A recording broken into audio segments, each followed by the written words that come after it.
আজকে দেখো কিন্তু আমি রুই মাছ আঁশ ছাড়াচ্ছিলাম। আমি কিন্তু কখনো রুই মাছের আঁশ ছিলাইনি, প্রথমবার। আগে একবার ছেড়েছিলাম আর এই একবার ছেড়েছি। তো আমি কিন্তু সেভাবে পারি না, তো আমি চেষ্টা করলাম রুই মাছগুলো আঁশগুলো ছিঁড়িয়ে, তারপর দেখো ওগুলোকে ভালোভাবে ধুয়ে নিচ্ছিলাম।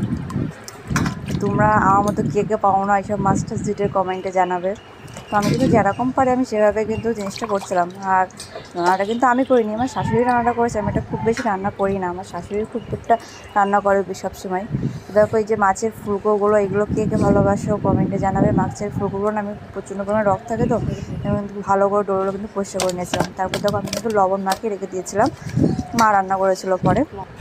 দেখো মা রান্না করে দেখো পটল দিয়ে উচ্ছে দিয়ে আলু দিয়ে একটা ভাজা করেছিল, রুই মাছ দিয়ে আলু দিয়ে ঝোল করেছিল গরমের ভিতরে, তো এই জন্য হালকা ঝোল করেছিল। আমি যখন মশলার তরকারি খাই কিন্তু একটা হালকা ঝোল করেছিল এই জন্য, গরমের ভিতরের জন্য।